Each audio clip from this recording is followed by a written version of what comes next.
Jai Gude, good morning everyone. My name is Someshwar. I welcome all of you on behalf of Art of Living organization to योग Vasishtha morning session. नमस्ते, मैं सोमेश्वर आप सभी का art of living संस्था की तरफ से योग वाशिष्ठ के सुबह के सत्र में स्वागत करता हूँ। रोज की तरह आज के सत्र की भी शुरुआत हम लोग 3 बार ओमकार का उच्चारण करके करेंगे। Will begin our session by chanting Om 3 times. अपने सारे जूम के पार्टिसिपेंट, अपने सारे यूट्यूब के व्यूवर्स, अपने सारे फेसबुक के व्यूवर्स, इन सभी का भी आज के इस सत्र में स्वागत है।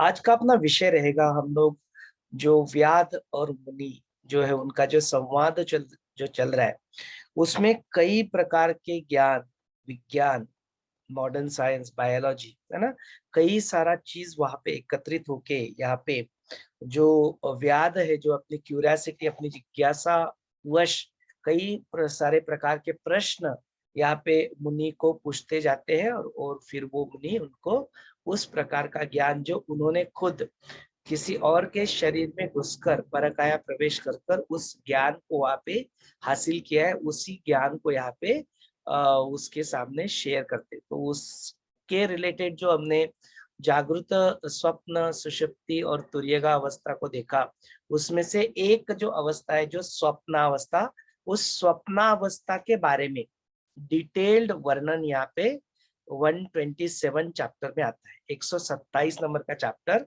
जो है उसमें आता है। 128 नंबर का चैप्टर फिर किस तरह से यह जीव भाव, किस तरह से पाप पुण्य कर्म संस्कार इससे प्रभावित होके किस तरह से अपने आप को इस साइकिल में उलझाए रखता, और उससे मुक्त प्राप्त होने के लिए आत्मदर्शन, आत्मज्ञान ये कैसे एकमेव उपाय है, इसके बारे में भी जो ज्ञान है वो 128 नंबर के चैप्टर में आता है। तो 127 प्लस 128 ये दो चैप्टर को आज हम लोग यहाँ पे कवर करेंगे। स्वप्न, स्वप्न के प्रकार, कैसे अपने शरीर में उत्पन्न हुए वात कफ पित्त, इनका भी अपने स्वप्न के ऊपर प्रभाव पड़ता है, कैसे अपने मन के ऊपर और कौन से चीजों का प्रभाव पड़ता है, इन सारी चीजों का एक 360 डिग्री व्यू आज हम लोग यहाँ पे लेंगे। तो इसके लिए जो अपना वीडियो नंबर है वो 149, 149वां जो सत्र है 149, उसका हिंदी और इंग्लिश का वीडियो यूट्यूब पे अवेलेबल कर दिया गया है। आप उसको जरूर देख ले। इस वीडियो का जो डिस्क्रिप्शन है, इसमें इसकी दोनों की लिंक आपको मिल जाएगी। जो लैंग्वेज में आपको पसंद है उस लैंग्वेज में उस सत्र को आप देख सकते हैं। देन 127 और 128 नंबर का चैप्टर आपने पढ़ लिया होगा, उससे एसोसिएटेड 149 नंबर का वीडियो आज मॉर्निंग के सत्र में हमने सुना, और उसी के ऊपर जो है प्रश्नोत्तर का सत्र अभी हम लोग यहाँ पे चलाएंगे। तो उससे पहले 3 बार ओंकार का उच्चारण कर लेते हैं, देन विल कंटिन्यू। सब लोग आराम से बैठ जाए, रीढ़ की हड्डी सीधी कर ले, गर्दन सीधी कर ले, कंधों को ढीला छोड़ दे, चेहरे पे एक हल्की सी मुस्कान, समाधान और तृप्ति का भाव। एक साधारण सांस अंदर ले, और सांस के साथ सब कुछ छोड़कर खाली होने का एहसास सजगता में आ जाए। Take one more deep breath.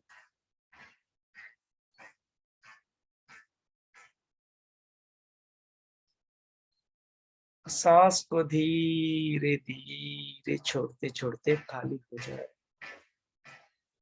Become hollow and just become aware about it, that you are hollow and बस इसके प्रति सजग हो जाए कि आप खाली हो रहे हैं।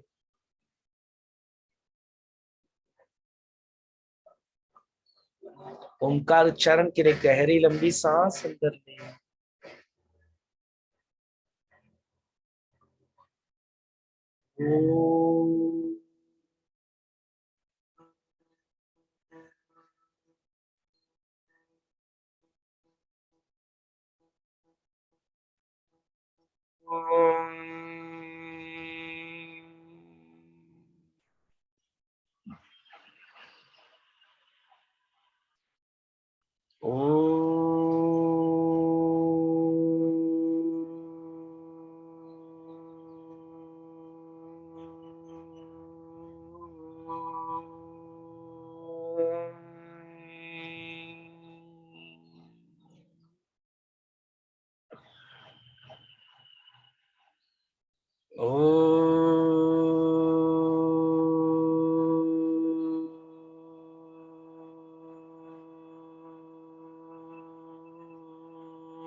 Slowly and gradually you may open your eyes. धीरे धीरे अपनी प्यारी सी आंखें खोल सकते। चलिए इस सत्र को भी आपके हवाले कर देते हैं। आपके मन में जो भी प्रश्न है वो हम लोग यहाँ पे प्रस्तुत कर सकते हैं। Over to you. Jai Gurudev. A very good morning to all of you. So Someshwar ji, हम 2-3 दिनों से अविद्या आख्यान के बारे में सुन रहे हैं और राजा कैसे उसकी सब बातें और अविद्या से हम कैसे ऊपर वो भी हम देख रहे हैं. So please let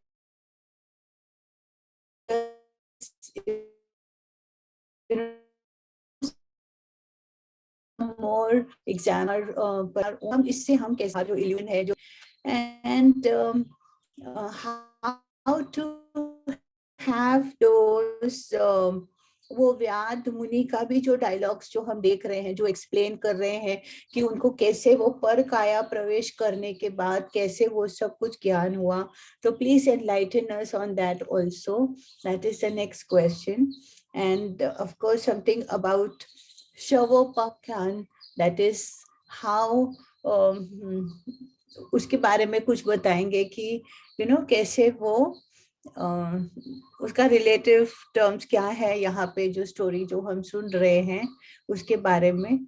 And of course, the last one more question is regarding the 3 doshas in ourselves, that is the Vata, Kapha, Pitta, how to handle that in our daily life, like how it imbalances and balances our body. So that also please guide us through that. Right? Yes. Shavopakhyan. Yes. हाँ जरूर. इसका क्या relevance है? Why Vata Kapha Pitta is coming into picture here? Yes. Then how does it affect our body and our dreams also it affects? So how does it affect? We'll look into it. Yes. How Thank you. Yes. affect us.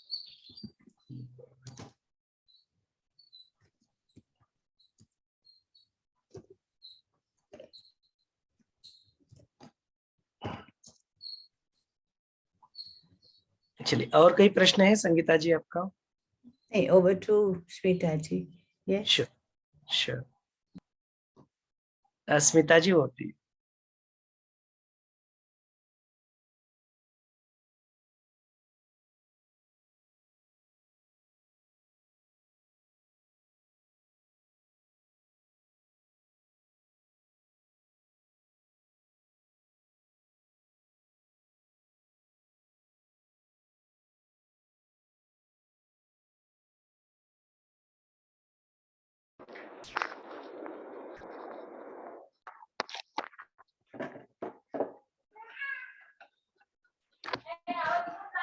जय गुरुदेव.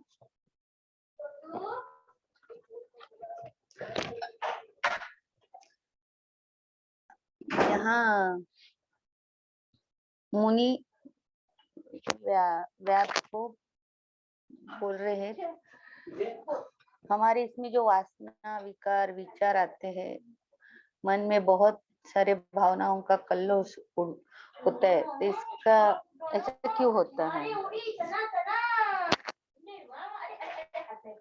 वासना विकार विचार अलग अलग भावनाएं, तो इसका कारण क्या होता है?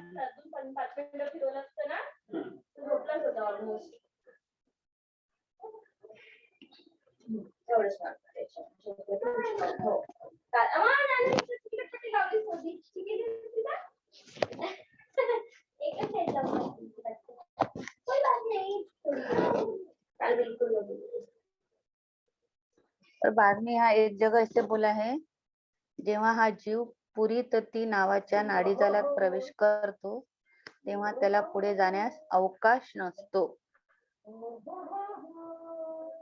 तर या वाक्याचा अर्थ सांगाल? कॉन्टेक्स्ट सांगा, कुठे आलंय याचं हे?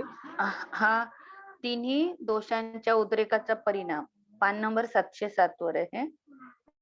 707 वर पहिल्या कॉलम मध्ये लास्ट पॅराग्राफ आहे.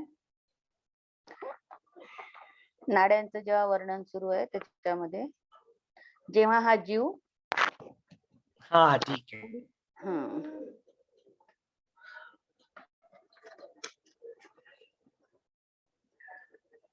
आणि इथे कसं वाक्य आलेलं आहे, अमावस्येच्या रात्रीही चंद्रोदय झालेला दिसतो.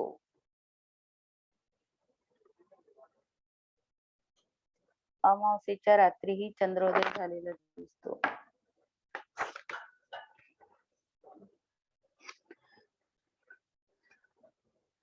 व्यासमुनी संवाद मेरे चौथ्या प्रकरणामध्ये यहाँ ऐसे बोला है, यहाँ ये देहपात के बाद पुढे आगे जाके सुख दुख भोगने के लिए दूसरा देह कैसे उत्पन्न होता है, त्याचे कारण काय, मूळ भांडवल काय आहे.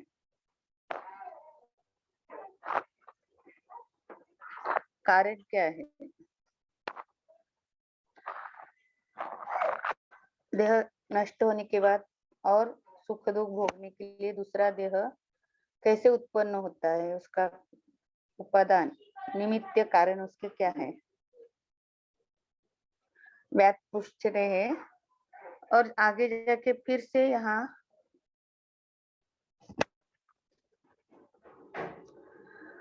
कर्म के कारण होने वाले देह जो होते हैं उसकी निवृत्ति ज्ञान से कैसी होती है.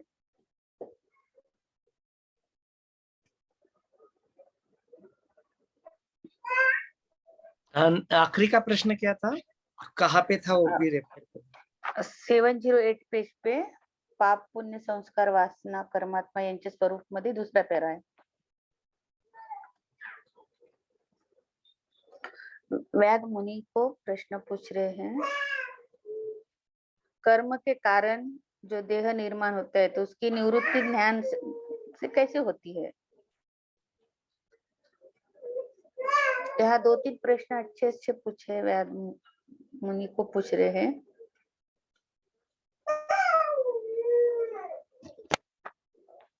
और नेक्स्ट है,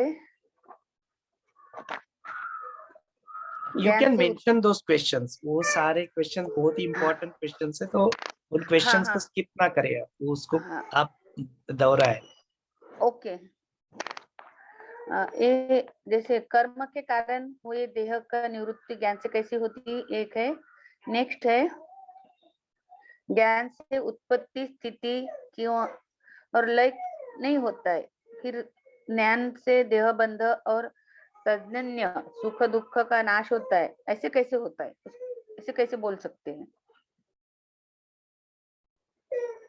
708 पेज पे है, सेकंड पैरा.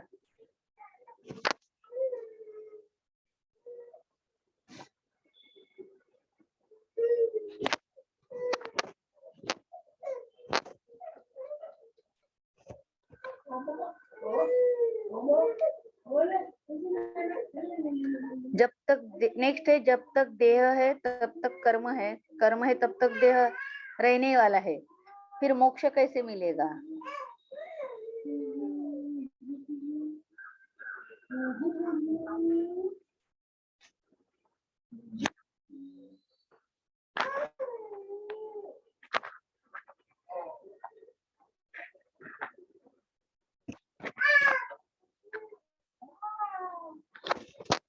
हाँ मैंने नोट कर लिया, आगे के प्रश्न पूछ.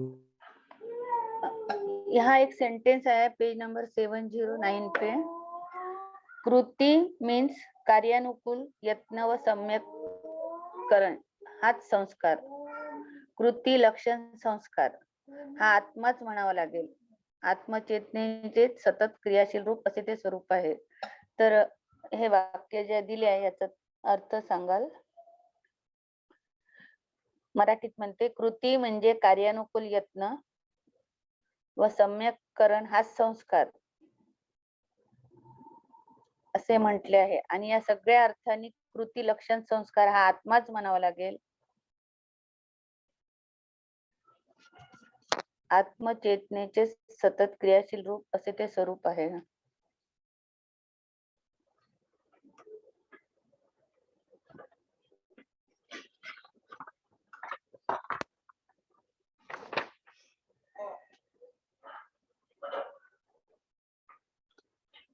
और एक टॉपिक है पुनर्जन्म, उसके बारे में मुनि व्यास को क्या बता रहे हैं पुनर्जन्मा विषय?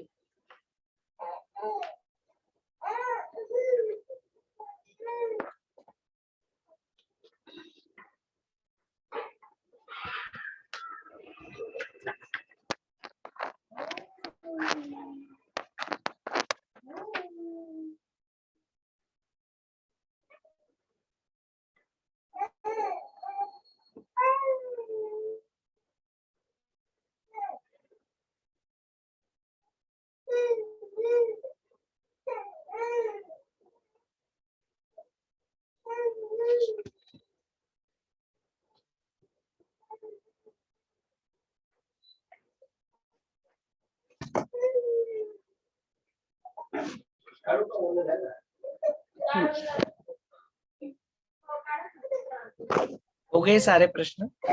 हाँ, यस। ठीक है, और किसी को कुछ प्रश्न है क्या आज के सत्र से रिलेटेड?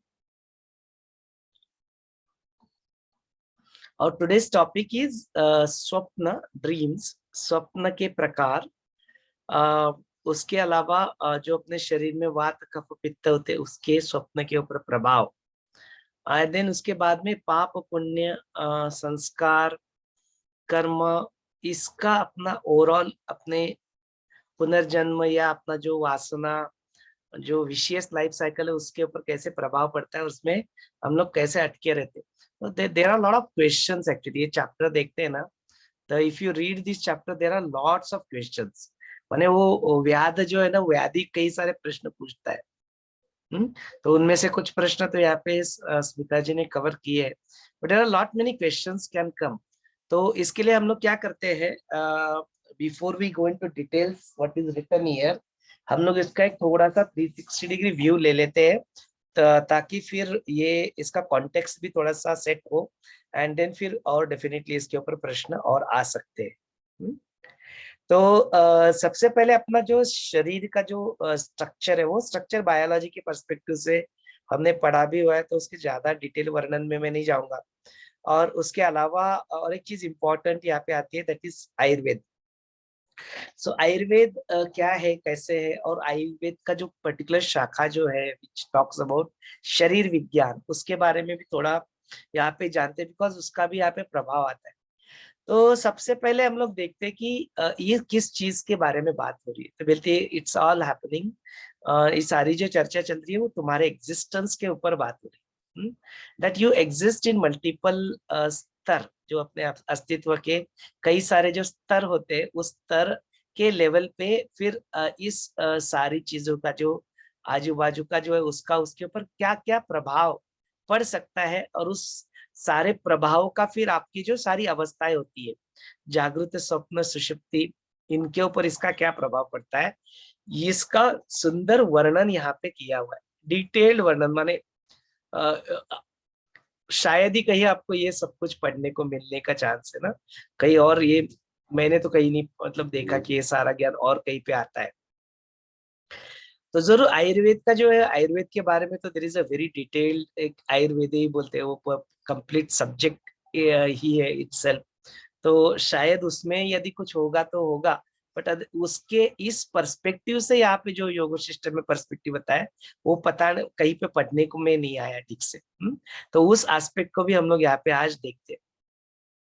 तो let us try to understand कि हाउ डज दिस डिफरेंट जो अपनी जो अवस्थाएं होती है उसको हम लोग कैसे देखते हैं। तो सबसे पहली जो अवस्था होती है वो निद्रा अवस्था, जिसमें कुछ नहीं पता है ना, we are in a completely सुषुप्ति अवस्था, जहाँ पे देयर इज नो अवेयरनेस, चैतन्य है, प्राण चल रहे अपने आप, शरीर एग्जिस्ट कर रहा है, शरीर चल रहा है, शरीर के कार्य चल रहे हैं, but if somebody calls you, there is no response. Do you remember what you have done? If somebody asks you in a deep, what you have done in a deep sleep, there is no response, there is no remembrance, there is no smriti. उसको क्या हुआ इसके बारे में कोई किसी को कुछ नहीं बता पाता, किसी को कुछ याद नहीं रहता. दैट स्थिति is called as deep sleep ना, उसको डीप स्लीप कहते हैं, गहरी नींद जिसे कहा जाता है.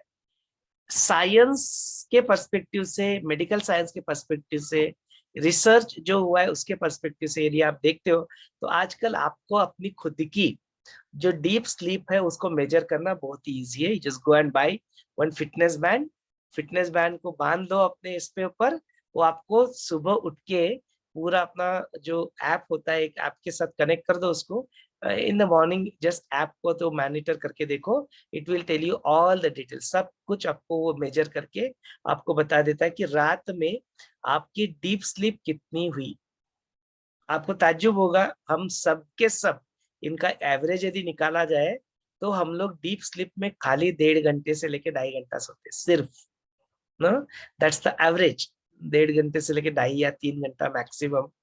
हम लोग जो 7 या 8 घंटा एक्चुअल सोते हैं, माने पड़े रहते हैं, लेटे रहते हैं, उसमें से जो डीप स्लीप होती है, जो सुषुप्ति अवस्था जिसको कहते हैं, दैट अवस्था इज ओनली फॉर 1.5 घंटे से लेके 2.5 या 3 घंटा max. That is the average of deep sleep for the world. वो आपका रेंज वेरी कर सकता है कितना आप देते. जितनी ज्यादा आपकी डीप स्लीप होगी उतना ज्यादा फ्रेशनेस आपको मॉर्निंग में यहाँ पे लगेगा. कई बार आपको लगता है कि मेरा जो शरीर है ऐसे जकड़न आ गई है, कई बार लगता है कि उठ गए तो बिल्कुल ऐसे बहुत फ्रेश लगता है. Why? It is all dependent upon your deep sleep, जिसको हम लोग एक्चुअल में निद्रा अवस्था कहते हैं. तो सुषुप्ति वाली जो अवस्था होती है, कंप्लीट डीप स्लीप, उस वो यदि होती है तो बोलते वो उसके जो फ्रेशनेस रहता है वो. इसका नाता जो है ध्यान के साथ भी लगाया जाता है.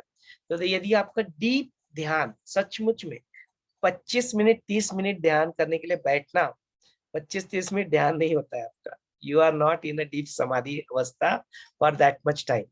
हार्डली पूरा 20-25 मिनट 30 मिनट बैठते हैं आप. उसके बाद में कभी कभी किसी का 2-4 मिनट, कभी किसी का 5 मिनट 10 मिनट, तो उतना ही ध्यान लगता है.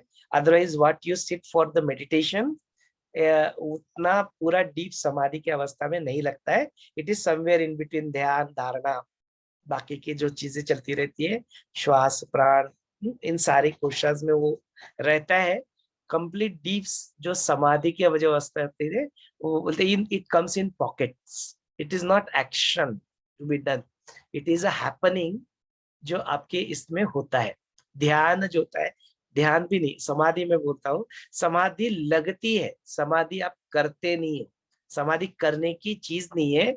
समाधि अप्रयत्न से आपकी समाधि लग जाती है ना. तो वो जो बोलते हैं वो डीप समाधि यदि आपकी लग रही है तो बोलते हैं यदि वो डीप समाधि यदि सचमुच में 20-25 मिनट की लग गई तो it is equivalent to deep sleep of 6 hours. गहरी नींद सुषुप्ति अवस्था में यदि आप 6 घंटे कंपेयर करते तो दैट सेम चीज आपको डीप मेडिटेशन जो होता है, समाधि की अवस्था, उसमें मिल जाता है. बिकॉज वो स्रोत है, ऊर्जा का स्रोत है, प्रेम का स्रोत है, आनंद का स्रोत है, शांति का स्रोत है. उस स्रोत में ही जब आप अपने आप को पाते हो बोलते वहां पे सारा ज्ञान भी मिल जाता है, सारा प्रेम भी वही पे होता है, सारा आनंद भी वही पे होता है. परमानंद की स्थिति जो होती है, सच्चिदानंद स्वरूप जो है, शिवोहम शिवम जिसको कहते हैं, वो सारा पर ब्रह्म जिसको कहते हैं, वो सारा चीज वहां पे तुम्हें, वो you become that, you achieve that state ना. वो शिव ही आप उस वक्त बन जाते हैं समाधि की अवस्था में. तो ये उसका रिलेशन.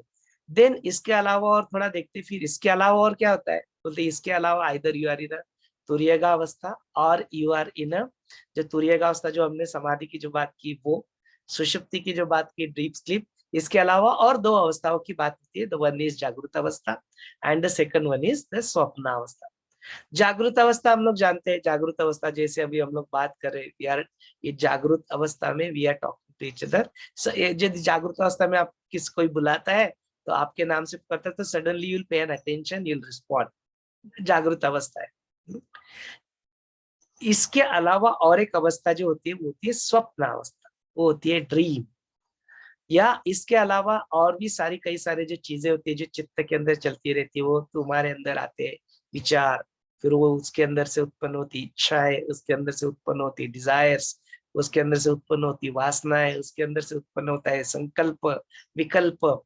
ये कई सारी चीजें जो, और कई सारी चीजें जो आपके चित्त के साथ कंटिन्यूअसली होती रहती है, बोलते ये होती रहती, तो इसका जैसे आपके ऊपर प्रभाव पड़ता है या इनके ऊपर किसका प्रभाव पड़ता है, और उसी का प्रभाव फिर जो अपने जो इन बिटवीन जो अवस्था जो होती है स्वप्न अवस्था, वो स्वप्न अवस्था के उसका प्रभाव पड़ते रहता है।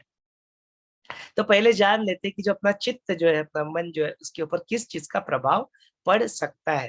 तो बोलते इसके ऊपर कई सारी चीजों का प्रभाव पड़ता है। तो सबसे पहला प्रभाव किसका पड़ता है, तो बोलते किस टाइप का अन्न आप खाते हो, बोलते जैसा अन्न वैसा मन, बोलते ही है। तो बोलते जैसे तुम अन्न खाते हो 3-4 बाद के बाद, वो 4 दिन बाद वही जो तुमने अन्न खाया था वही सटल लेवल पे बन के वही तुम्हारा मन बन जाता है, फिर उसी लेवल के विचार, वैसे ही तुम्हारे वृत्ति, वैसे ही तुम्हारी टेंडेंसीज, वैसे ही तुम्हारे आचार विचार, फिर उसी से तुम्हारे एक्शंस वैसे ही फिर संचालित होते हैं। तो उसके लिए there is a very beautiful story also about one saint, कि जो बोलते एक राजा के दरबार में जाते हैं, सडनली वो वहां से वो एक चांदी का लोटा चुरा के लेके जाते, बोलते चुरा के लेके जाते, तो वो बात राजा तक जाती है, बोलते राजा तो कुछ बोलते नहीं, कुछ कहो मत उनको, बोलते वो तो कितने सालों से यहाँ पे आते हैं, ऐसे कुछ कर दे, ऐसा संभव नहीं है, कुछ कारण होगा, उनकी जरूरत होगी, मांगने में संकोच हुआ होगा, इसलिए लेके गए, डोंट से एनीथिंग। आफ्टर 4-5 दिन जो तो चांदी का लोटा ना लेके आके वो उधर ही लौटा देते। अभी ये बड़ा आश्चर्य वो लगता है इनको कि हाउ कम। तो वो थोड़ा रिसर्च करते हैं, थोड़ा इन्वेस्टिगेशन करते, तो पता लगता है कि जो उस दिन उन्होंने जो खाना खाया था उसका जो सोर्स था, वो बोलते वो डकैत से जो लाया था टैक्स के रूप में, तो डकैत ने चोरी करके लाया हुआ जो खाना था, वो खाना उनके खाने में आया, उसका प्रभाव, वो बिल्कुल प्योर निर्मल होते ना, प्योर होते, तो बिल्कुल जो जैसा दिया उनको वैसे खाया उन्होंने, वैसे ही उनके ऊपर चित्त के ऊपर प्रभाव पड़ा, उससे उन्होंने एक्शन किया, और कुछ दिन के बाद 4 दिन के बाद उसका प्रभाव कम हो गया, तो चांदी का लोटा वो लाके भी दे दिया। That is how it works. तो बोलते अपने चित्त के ऊपर अपने अन्न का जो होता है बहुत प्रभाव होता है। तो that is the first source जो होता है। तो इसलिए बोलते हैं कि क्या खा रहे हो क्या पी रहे हो देखो। देन दूसरा जो प्रभाव, तभी इसके खाने के ऊपर जो अपने शरीर और शरीर का विज्ञान और आयुर्वेद और किस टाइप का खाना खाना है नहीं खाना, that is not our subject, इसलिए उसके डिटेल में हम लोग यहाँ पे नहीं जा रहे, उसके लिए कोई अलग से सत्र करते हैं तो उसके ऊपर अलग से चर्चा हो सकती है। The best is that you do the wellness program. Wellness program में भी कई सारी चीजें कवर हो जाती है। अपने आजू बाजू के जो कोई नाड़ी परीक्षक जो है, डॉक्टर है, उनके पास जाके अपना नाड़ी परीक्षा करा लो, फिर उसमें से जो कुछ भी निकल के आता है वो कई सारी चीजें आपको आप बताएंगे। So will not go into details of that aspect of शरीर, बट अपने जो अन्न खाते हैं उसका प्रभाव अपने ऊपर होता है, प्रभाव पड़ता है अपने मन के ऊपर। अपने सारी जो मन, चित्त, विचार, संकल्प, कई सारी जो चीजें उसके ऊपर प्रभाव पड़ता है। तो वैसे ही स्वप्न के ऊपर भी प्रभाव पड़ता है वो, but that aspect will cover later. तो बोलते दूसरा जो प्रभाव करता है, कौन सा प्रभाव पड़ता है, तो बोलते आजू बाजू के अपने जो लोग हैं उन लोगों का भी अपने ऊपर प्रभाव पड़ता है। इसीलिए तो बोला है कि अपने जो साधु संगति है, why it is so important, बोलते लोगों के अपने ऊपर क्या होता है, प्रभाव पड़ता है। इसलिए choose the company, choose the right company, है ना, be in a good company, because वो company defines who you are, because that is what the sanskara that will they create on you, and then that will define who you are।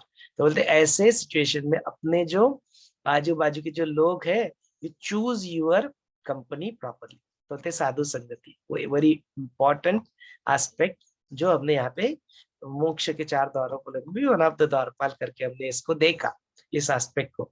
तो the people have impact on। Third is the location in which you are sitting.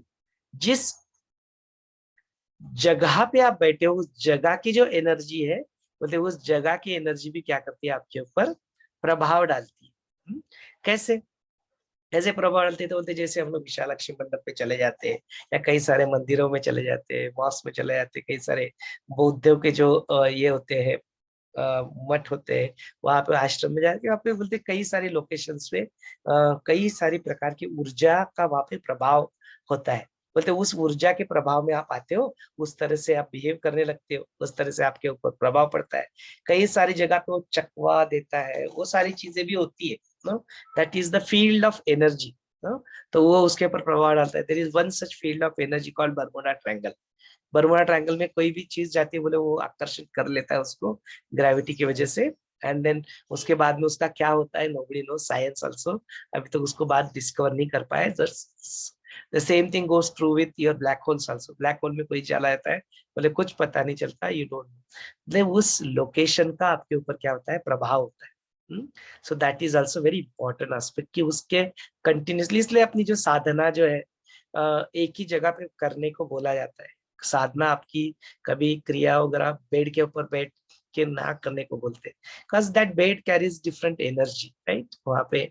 तो इसलिए बोलते you you choose your, जो बोलते हैं वो साधना हो, पूजा हो, एक ही मंदिर में, एक ही लोकेशन में, घर में जाके क्यों करते हैं, because that you can suddenly gate into that transition of your mind. Suddenly उस जगह पे जाके बैठे हो, पूजा करते, suddenly you feel that experience. Same जगह पे जाते, बैठ के ध्यान करते, तुरंत ध्यान लग जाता है, because that location carries that energy, है ना। तो बोलते उस जगह, तो this is a practical aspect of being this. Same चीज goes through with your Vastushastra also. Vastushastra में भी यही चीज आती है। क्यों, कौन सी चीज पे, कौन सी जगह पे कुछ करना चाहिए, या कौन सी जगह पे कुछ क्यों नहीं करना चाहिए, it location has importance in our life, no. तो कई सारा ये ज्ञान है, कई सारे अपने जो ऋषि मुनि, जो इन्होंने बहुत ज्यादा तपश्चर्या कर करके, उसके ऊपर रिसर्च कर करके, अभ्यास कर करके, ये सारा जो ज्ञान है, या जो डाउनलोड के फॉर्म में ध्यान कर करके भी इस ज्ञान को अर्जित किया था, और फिर इन्होंने आगे चल के उसको डॉक्यूमेंट किया, वही कई सारे जो अपने शास्त्र है उनके रूप में अपने सामने यहाँ पे आता है। But be aware, there is an always an iota an element of बेसर जो होती है उसका। तो बोलते सजगता में रहो, तो बेवकूफ ना बनो, अपनी आंखें खुली रख के जो भी करना है वो करो, because there are people who are ready to do business out of it। तो वो एस्पेक्ट को जरूर याद रखना, but don't discard it totally ना, कंप्लीटली अंधश्रद्धा बोल के उसको डिस्कार्ड भी मत कर देना। बोलते दिखावे पे ना जाओ, अपनी अकल लगाओ।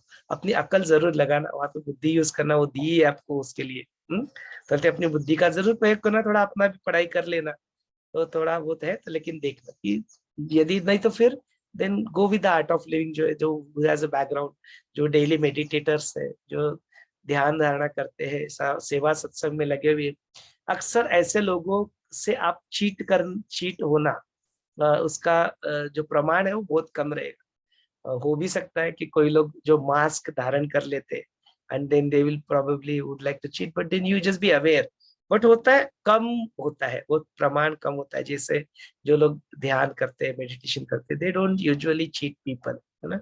तो बोला ऐसे लोगों से फिर वो सेवाएं लो, तो फिर आपका फिर चांसेस कम हो जाएगा to be cheated out of.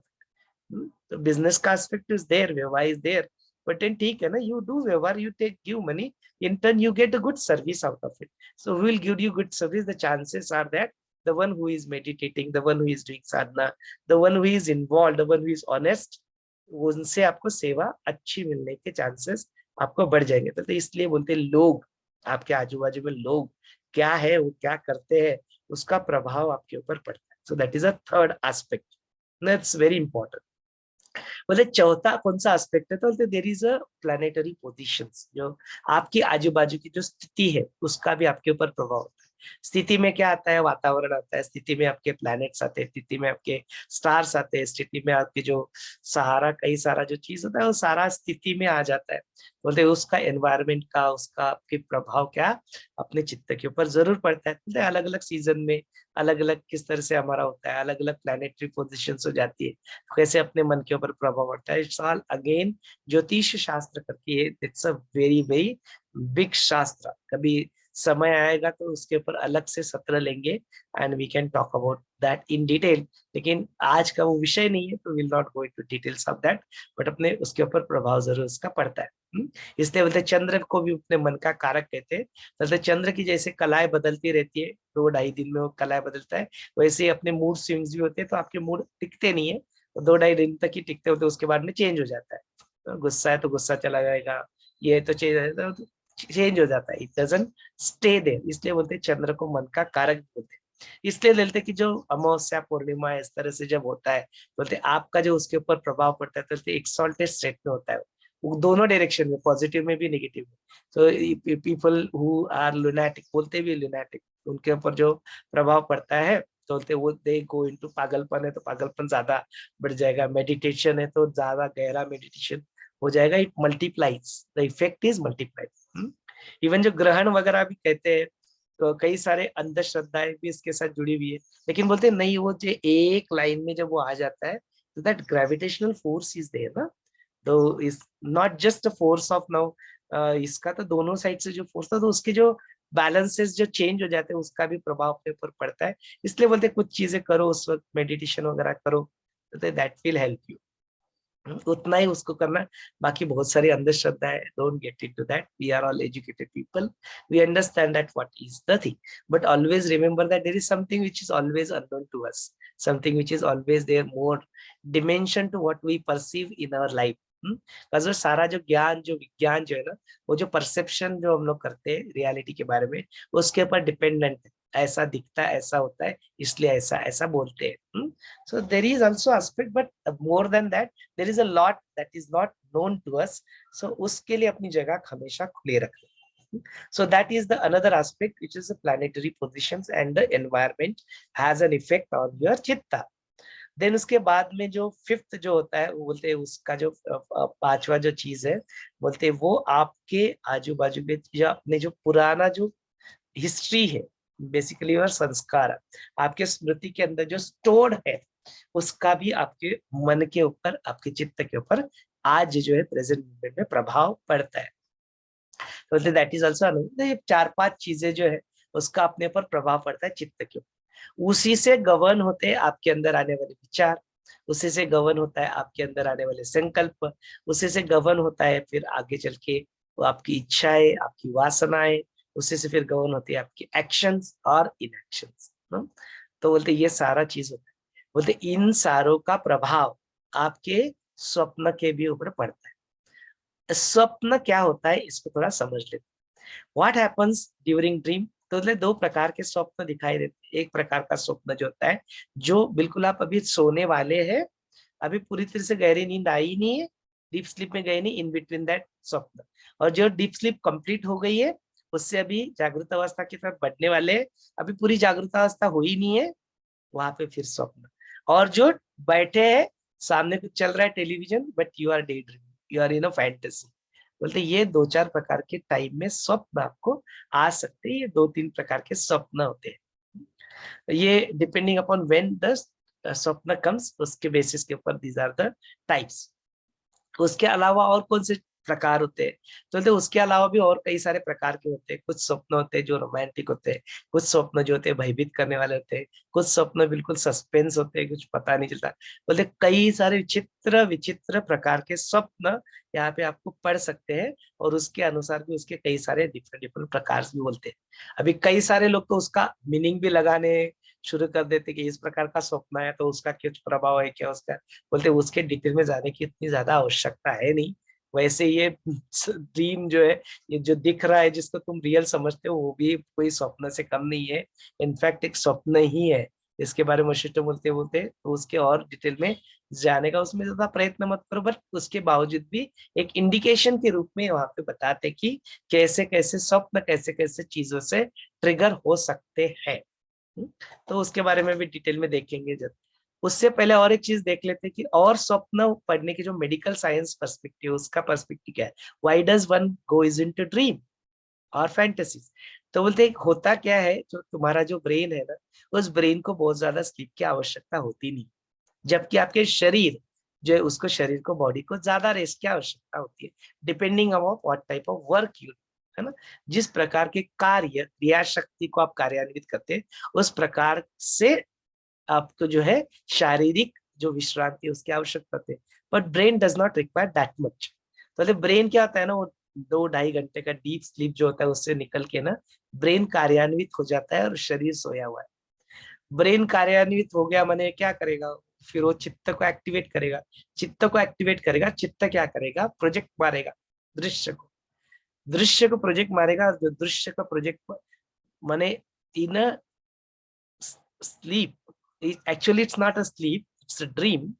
माने आपका brain is active, chitta is active, sharir is विश्रांत ले रहा है। ऐसी स्थिति में क्या हो रहा है, जो अपने चित्त क्या करता है, दृश्य बना लेता है मूवी के भांति, और प्रोजेक्टर के भांति क्या करता है, वो प्रोजेक्ट करता है, जिसको आप स्वप्न कहते हैं। माने it's actually happening like a thing. And जो आप स्वप्न में आप अपने आप को क्या करते हो, जो आप नहीं होते वो भी आप बना सकते हो अपने आप। No, you are already 70-80 old, स्वप्न में यू आर लुकिंग यंग, 20-25 साल का युवक बन के you are all doing romance. कुछ भी इमेजिन करता है चित्त, कुछ भी कर सकता है। बोलते काल्पनिक होता है, इसलिए देयर इज नो, बोलते ये सारा चीज है, that is what is called as dream. माने your brain is active but your body is resting, and in between your chitta is doing some activities, that is nothing but your dream। No, बात clear है ना, कि स्वप्न। Day dreaming में क्या होता है, डे ड्रीमिंग में बोलते तुम्हारा आंखें तो खुली रहती है, बट जो वहां से जो रेज आती है उसको एनालाइज करना ब्रेन छोड़ देता है, brain is involve into something else in the form of chitta. Chitta is now imagine, fantasy, fantasize कर रहा है कुछ, that is called as again the day dreaming, वो भी स्वप्नावस्था ही होती है। तो जागृत में स्वप्न और सुषुप्ति के बाद में इन बिटवीन देयर इज अ स्वप्न, that is how the स्वप्न actually upon from a medical science perspective. चलो, अभी इसके अलावा इस स्वप्न के ऊपर और क्या क्या चीजें प्रभाव डालती है। So 4 hours sleep is enough if we do meditation, नहीं। सो इसके लिए आप बाबा बाबा का जो एक वीडियो है, उसने बुक लिखा है अभी, दिनेश और बाबा उन्होंने, तो सक्सेस एंड स्लीप के ऊपर उन्होंने लिखा है। तो ऐसे ही कुछ वाक्य जो भी लिखा हो गया है, इसी के शिकार वो बन गए, and then ultimately he has to be hospitalized. He was hospitalized for some time because he was caught up with insomnia. ऐसे ही 2-4 घंटे का नींद लेते थे, एंड देन फाइनली उनकी नींद नहीं हुई पूर्ण, और उनके शरीर के ऊपर उसका प्रभाव पड़ा, and he actually had to be hospitalized. So that 7 to 8 hours of sleep, if you are a normal human being, is very very important। गुरुदेव की बात अलग है, गुरुदेव मेडिटेशन उनका लगता है, जब वो एक्चुअल में आंखें बंद करके बैठते हैं उनका वो मेडिटेशन लगता है। हमारा लग भी सकता है, नहीं भी लग सकता है, we don't know. So meditation करते हैं तो आपकी स्लीप कम होती है, दैट इज फाइन, बट मेरा रिकमेंडेशन रहेगा कि do not avoid 7 to 8 hours of sleep. सो जाओ बिंदास ना, ये आप कर रहे हो योगा प्राणायाम मेडिटेशन जो कुछ भी कर रहे हो, इट्स ऑल फाइन, बट उसके बावजूद आपके शरीर को 7-8 घंटे की जो नींद है उसको आप देना। Do not try to reduce it. बोलते जो वार्धक्य में आते हैं उनकी स्लीप कम हो जाती है, वो कुछ कम नहीं होती एक्चुअली, तो दोपहर को सो लेते हैं बहुत सारा, बैठे बैठे भी कई बार उनकी झपकी लग जाती है, इसलिए वो रात को नहीं सो पाते। इसलिए लगता है कि उनकी स्लीप कम हुई है, कम नहीं होती है एक्चुअली, थोड़ी बहुत कम होती भी होगी बिकॉज फिजिकल एक्टिविटी कम हो जाती है इसलिए, लेकिन अदरवाइज वो बीच बीच में जब जब बैठे बैठे ना वो नींद भी ले लेते हैं बीच बीच में, तो इसलिए वो कंटिन्यूअस रात की नींद की थोड़ी सी कम हो जाती है। But as a recommendation, do not avoid your sleep, no, 7 से 8 घंटा बिंदास सोना। क्या करना है ना, और what is it that you want to do by avoiding that sleep, करना क्या है तुमको, सेवा करना है। बोलते ये जगत ऐसे ही है स्टार्टिंग से, इसके सृष्टि की निर्मित हुए तब से सब कुछ है, तब भी रावण थे, तब भी राम थे, तब भी नेगेटिव थे, तब भी पॉजिटिव थे। तुम अष्टावक्र किताब में बोलते हैं, if you think you are gonna change this world, you are in illusion. आप भ्रांति में हो। तो वो सेवा करना, वो एटीट्यूड रखना, इट इज नॉट, सेवा इज नॉट एन एक्शन, सेवा इज योर एटीट्यूड। वो एटीट्यूड बना लेना, फिर जो कुछ भी आपके हाथ से होगा वो सेवा ही घटेगी। तो उसके लिए ऐसे नहीं कि मुझे कुछ अधिक से सेवा करना है, ये करना है, वो करना है, वो वाला एस्पेक्ट नहीं, बट बोलते वो एस्पेक्ट अपना नेचर स्वभाव बना लेना।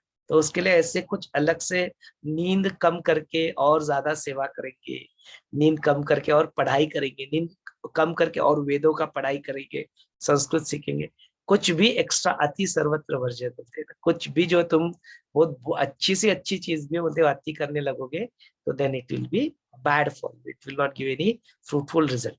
तो बोलते हैं अपनी नींद को प्रॉपर 7-8 घंटा नींद लेना जरूर। देन एडिशनल बेनिफिट के लिए मेडिटेशन, साधना, सेवा, सत्संग, जो ज्ञान, वो सब कुछ है।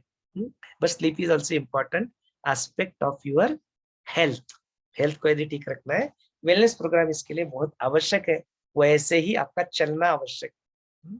Your walking is also equally important despite of your doing your yoga, pranayama, meditation. दोनों का रिप्लेसमेंट नहीं है। There is no replacement for your walking.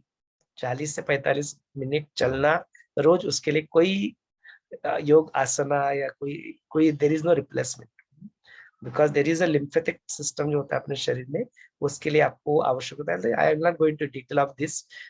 आप वेलनेस प्रोग्राम करो, ये सारी चीजें वहां पे डिटेल में वर्णन की जाती। So that's not our topic, हम लोग नहीं जाएंगे उसमें।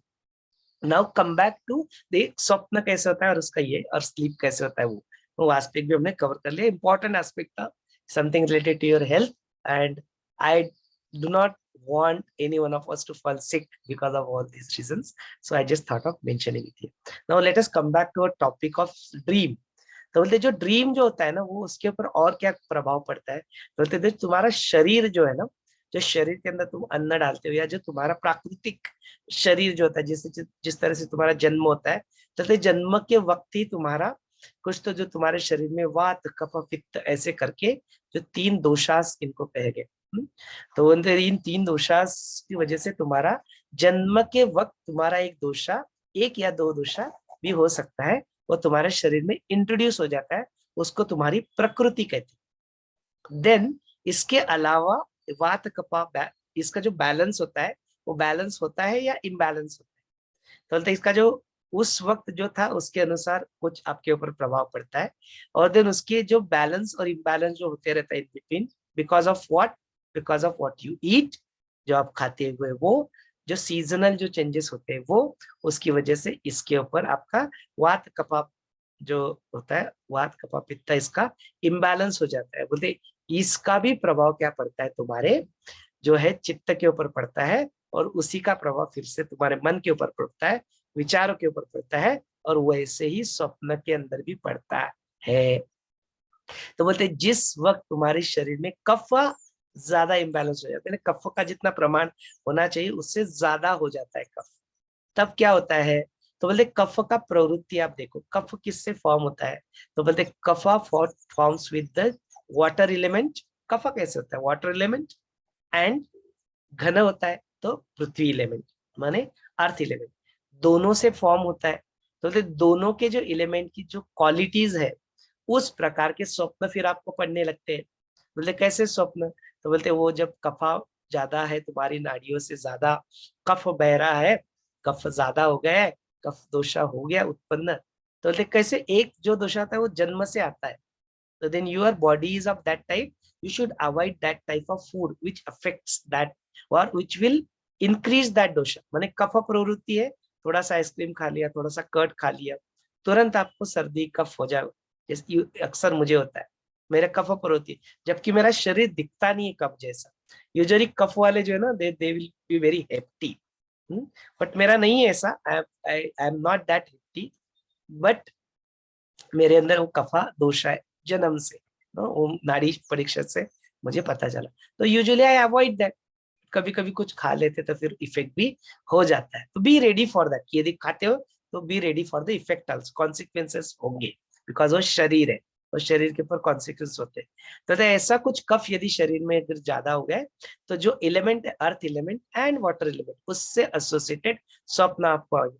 बोले आपको लगेगा कि आप क्षीर सागर से ऊपर से, समुद्र के ऊपर से उड़ रहे हो, वो शीतल शीतल चीज लगेगा, ठंडा ठंडा लगेगा, बिल्कुल चंद्रमा का प्रकाश है, इस तरह से। माने वो जो एस्पेक्ट है, वो सारे एस्पेक्ट को यहाँ पे वो लगे, वो सारे एस्पेक्ट से रिलेटेड स्वप्न आपको आएंगे जब कफा दोष आपके शरीर में ज्यादा होगा। इसका बहुत ज्यादा वर्णन भी मैं नहीं करता हूँ, बिकॉज यहाँ पे बुक में सारा दिया हुआ है, और 17 में हमने जो वीडियो जो उसमें कवर भी किया हुआ है। But I am just giving an indication कि कैसे होता है कि स्वप्न।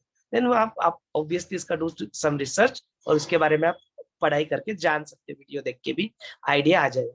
देखो दूसरा जो होता है वो किस प्रकार का होता है, तो बोलते हैं अपना जो पित्त होता है, यदि पित्त का प्रमाण यदि ज्यादा हो गया, तो पित्त माने क्या, तो पित्त माने एसिडिक इन नेचर।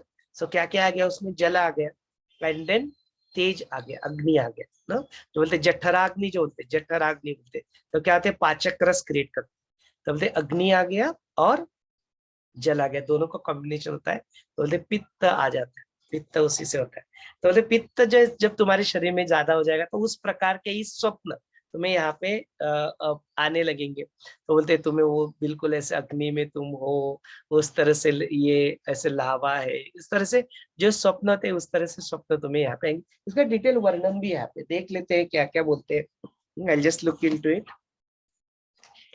द पित्त दोष से होने वाले उद्रेक स्वप्न होते बोलते हैं, उस वक्त क्या होता है, तो तुम्हारे पलाश वृक्ष से रंग जो ज्वाला की पंक्तियां ऐसे तुम्हें वहां पे दिखेगा। बोलते तजेलदार कमल के कोमल पित्त प्रकोप का जो होता है, ऐसा यदि होगा तो हमारी जो तुम्हें ऐसा भासमान होगा कि सारी नदियां जो है वो उसका पानी बिल्कुल गरम गरम हो गया है, उसकी जो कड़ा है उसका धारा जो तीक्ष्ण हो गया है, दावाग्नि वहां पे जो जल रहा है, आर्द्र और गर्म वाफ वहां पे हो गए, त्रैलोक्य मंडल को पूरा पसीना पसीना आ रहा है, इस तरह से आपको लगेगा। बोलते जैसे इसमें तुमने कभी ना देखने वाले कई तरह के जो है सारी धूल जो है वो तप्त हो चुकी है, ऐसा आपको भ्रम होगा। देन उसके अलावा ऐसे शीतल छाया का वृक्ष है, उसके जाके नीचे बैठने की इच्छा आपको वहां पे होगी। सारी भूमि तप्त हो गई, ज्वर वहां पे उत्पन्न हो गया, सब जगह पे अग्नियों का लोट है, सारी जो ग्रहमाला अरण्य प्रदेश आकाश, इसमें सब जगह पे अग्नि, आकाश तल भूतल, ऐसे ग्रीष्म ऋतु जैसा भासमान आपको होगा जब पित्त आ गया, तो ऐसे स्वप्न आपको आएंगे। तीसरा जो होता है बोलते हैं, वो बोलता है जो वात आपकी शरीर में यदि ज्यादा हो गया तो फिर उस वक्त कौन से स्वप्न आएंगे, बोलते हैं vata is related to what, it's related to vayu. तो बोलते उस वक्त आपको जब आपको वात जब ये होगा तो बोलते आपको क्या होगा, तो यू विल फील लाइक कि आप वहाँ पे अलग अलग जो जन समूह है, पर्वत है, समुद्र है, उसके ऊपर से तुम उड़ रहे हो, ऐसा तुमको स्वप्न आएगा। देन उसके बाद में यू आर डूइंग संचार अंडर वृक्ष, टेकड़ा, भयभीत, ये सारा चीज। और जो थोड़ा सा डर भी जो होता है ना, डरावने सपने जो आते हैं, बोलते वो यू आर स्टक इनटू भयंकर स्वप्न, संकट में आप फंस चुके हो, ऐसे भी स्वप्न वहां पे आते हैं। तो these are all related to that. Then उसके बाद में स्मिता जी का एक प्रश्न भी यहाँ पे आता है कि तीनों दोषों का जो उद्रेक हो जाता है तब फिर क्या आता है, तो बोलते तब तो विचित्र विचित्र स्थितियों के स्वप्न आते हैं, जब आपका जो होता है कि बड़े बड़े शिलाओं से वर्षाओं में तुम गिर चुके हो, वृक्ष के समूह में तुम भ्रमण कर रहे हो, कई सारी दिशाओं से मध्य भाग में जो होते लायन होते, हाथी होते, जो बड़े बड़े प्राणी होते हैं, उनका प्रचंड ध्वनि वहां पे आ रहा है, वहां पे तुम अटक चुके हो, मतलब ऐसे ऐसे कई सारा चीज उसमें तुम ऐसा भासमान वहां पे होता है। जब नाड़ियों में वातादि और बाकी के तीनों दोष वहां पे रहते हैं, तो बोलते हैं ऐसे फिर पाषाण की वर्षा क्यों हो रही है, उसके बारे में जो अतिरेकी तुम्हारे पीछे लग गए हैं, no terrorist is doing attack on you, बोलते सारा का सारा जो होता है स्वप्न जो होता है बिल्कुल ऐसे जड़ हो जाता है। देन उसके बाद में कई सारी शिलाओं में तुम अटक चुके हो, बेडक की बात है, कई सारा चीज है जो सुषुप्ति का अनुभव इसमें लेता है। देन बोलते हैं ऐसे ऐसे कर करके कई सारी चीजें, I not going to details of this, no that's not even required. तो ऐसे कई सारे, तो एक just get an gist of it, idea क्या है बेसिकली, जो तुम्हारा वात कफ पित्त है, इसका जब तुम्हारे शरीर में इम्बैलेंस हो जाता है तो that also has an impact on your स्वप्न, जैसे कि हमने बाकी के कई सारे एस्पेक्ट देखे जो तुम्हारे स्वप्न को प्रभावित कर सकते हैं। तो जिस्ट क्या निकलेगा इसमें से, कैसे कई सारे स्वप्न होते हैं वैसे ही कल्पित होते हैं, देखो कि उसमें से क्या हो रहा है, and it's a good idea to go and get some triphala, go and get some, अपने आयुर्वेदिक डॉक्टर है उनके पास से अपनी नाड़ी परीक्षण करवा लो, उसको बैलेंस करने के लिए जो फिर वो जो औषधि देती है उसको खाओ। और देन अपने इसमें यहाँ पे औषधि के अलावा विद रसायन का भी बहुत इंपॉर्टेंस होता है। तो बोलते रसायन माने क्या, जो अपने शरीर को जो आवश्यक चीजें हैं उसको देना, और जो नहीं आवश्यक है उसको ना देना, बोलते that's a proper Ayurveda lifestyle, that's very important. तो बोलते उस तरह के रसायन आप खाओ। तो अपने इंडियन कल्चर में तो काफी सारे रासायनिक पदार्थ जो है स्पाइसेस वगैरह होते हैं, ये जो अपने को बहुत हेल्प करते हैं ना, अपना रूटीन हिस्सा भी होता है। बट बोलते other definitely there is an indication और सावधानता का इशारा ही है। जैसे आप यदि आज तक वगैरह देखते हैं तो बीच बीच में वो बोनस वीडियो आता है, तो उसमें वो बताते रहते जो गिलोय वगैरह है, विच इज सो गुड बोलते, लेकिन कई सारे लोगों ने वो गिलोय ऐसे मिलने लगा, बाबा रामदेव ने बहुत प्रसार उसका किया, तो बोलते वो फिर मिलने लगा, रेडीली अवेलेबल होने का पैसा देके। बोले इतना सारा गिलोय पी लिया तो कई सारा तकलीफ हो गई। जीरा जो होते अभी हम लोग देखते, जीरा is so good for our health, बोलते लेकिन जीरे का ज्यादा प्रमाण यदि हो जाए तो कई सारे शरीर के अंगों को इफेक्ट कर देता है। It also has that narcotic property, इसलिए वो जो गुंगी आना, जो नींद आना, ये सब जीरा ज्यादा खाने से होता है। इसलिए आप देखते हो ना कि कभी आप छाछ पी लेते हो और छाछ में वो जीरा डालते हैं ऊपर से, देन आफ्टर दैट आपको क्या आ जाती है, नींद आती है थोड़ी थोड़ी, डलनेस फील होता है। तो दिस आर ऑल एस्पेक्ट। तो इम्पोर्टेंट है कितना। तो ऐसा नहीं कि बच्चा जा रहा है एग्जाम के लिए, आपने मस्त एक छाछ बना दिया, ऊपर से उसमें 1 चम्मच जीरा डाल दिया, बेचारे को उसका फल भुगतना पड़ेगा। आप माँ हो या बाप हो, कुछ भी हो, जस्ट आपका इग्नोरेंस उसको यू हैव टू पे ऑफ। कितना इंपॉर्टेंस है, बट कई सारी चीजें हम लोग जानते नहीं।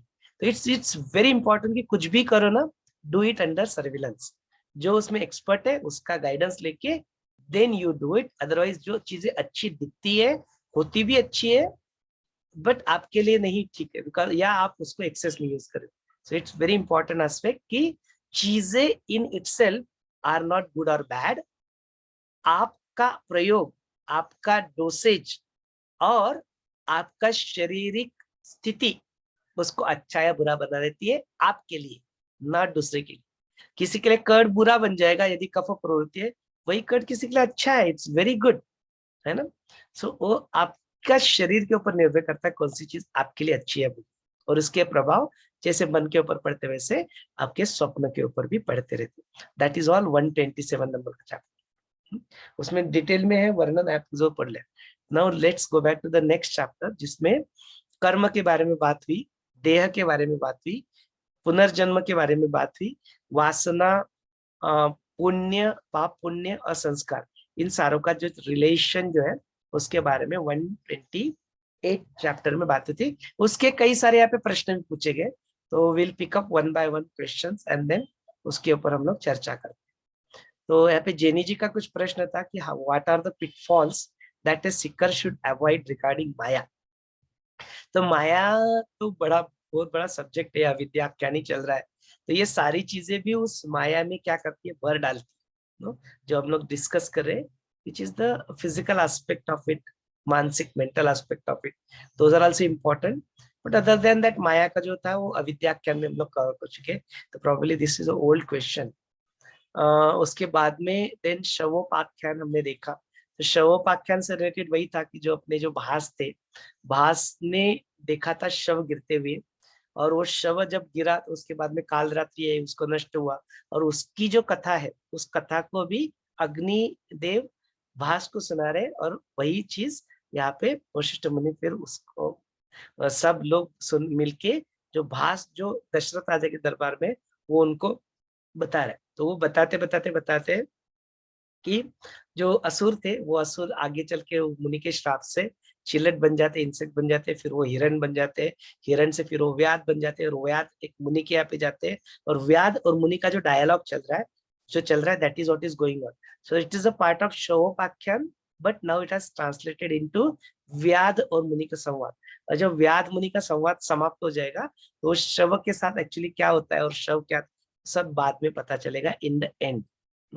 बट राइट नाउ हम लोग वो व्याध और मुनि के संवाद के इसमें चल रहे। तो वाद मुनि का संवाद जो क्या आता है, तो उसमें क्या करता है, वो अपने ही शरीर से निकल के परकाया प्रवेश करके जो है सामने वाले शिष्य के शरीर में प्रवेश करके, ये जो सारी जो चीजें हम लोग भी ज्ञान के रूप में देख रहे हैं, वो सारे उनके शरीर में घुस के वो अनुभव करते हैं।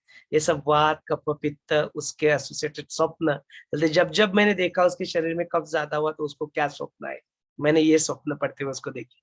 जब जो उसके शरीर में पित्त ज्यादा हुआ तब उसके शरीर में कौन से स्वप्न आए, तो वो मैंने स्वप्न होते, ये सारा चीज है ना।